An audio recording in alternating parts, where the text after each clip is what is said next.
नाज़रीन, अवामी न्यूज़ में खबरन जो सिलसिलो जारी है। इन वक्त असीं तव्हांखे टंडो जान महमूद खां ख़बर ॾींदा हलूं त हुकूमत जे ऐलान ते 28 ॾींहं मुकमल लॉकडाउन ते शहरियुनि खां तंदुरुस्त हाल वठंदे, जंहिंमें शहरियुनि जो चवणु आहे त ग़रीब मज़दूर माण्हू बुख ऐं बदहाली तरफ़ पियो वञे। मज़दूर तबिके खे राशन ॾिनो वञे ऐं संदसि चवणु हो त ज़ख़ीरो कंदड़ सेठ पंहिंजे मनपसंद रेट ते सीधो वेकिरो करे रहिया आहिनि। हिननि ख़िलाफ़ कार्रवाई कई वञे। इन हवाले खां वधीक तफ़सील ॿुधाए रहियो टंडो जान महमूद में शहज़ाद अली पंहिंजी रिपोर्ट में। जी तो नाज़रीन, पूरे सिंध जा टंडो जान महमूद 28 ॾींहं जो मुकमल लॉकडाउन थियो पियो आहे। अचो दिन ग़रीबनि जा वीचार वठूं त हिन लॉकडाउन में छा थियो, छा मिलियो, छा वापरियो आहे। अचो दिन ग़रीबनि सां ॻाल्हि ॿोल करूं। कोन असां वटि खाइण पीअण लाइ हेॾा होॾा महिरबानी करे हुकूमत खे अपील करूं था असांखे को रोज़गार वग़ैरह ॾियो वञे, को पैसा या को सामान वामान ॾियनि को था रोज़गार खोले ॾियनि, इहा ई हुकूमत जी महिरबानी थींदी। जाम बुरा हाल थी विया। किथे असां गाॾियुनि ते हलंदा हुआसीं, हाणे असां चड़ा छोला विकिणूं पिया, 200-150 रुपया मिलंदा, उहो बि पुलिस वारा असांखे बीहण को था ॾियनि।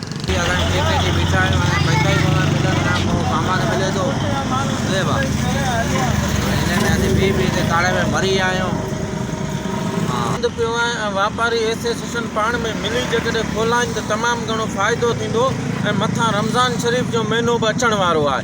इन जे करे त तमामु शयूं खाधे पीते जो राशन वग़ैरह तमामु घणो महांगो थी चुको आहे ऐं पुलिस बि तमामु घणी हेल्प करे पई आवाम लाइ। ऐं इन किरोना जे सबब जे करे ई तमामु घणियूं शयूं महांगियूं थी वियूं आहिनि। अचण वञण जा रस्ता राब्ता सभु कुझु घटिजी चुका आहिनि ऐं इहा अपील करूं था त ग़रीब ऐं तमामु जेका बेरोज़गार आवाम आहे उन जी हुकूमत जे तरफ़ां का हुननि जे लाइ को अहिड़ो पैकेज कढियो वञे या को हुननि लाइ अहिड़ी का हुननि जे लाइ मदद कई वञे।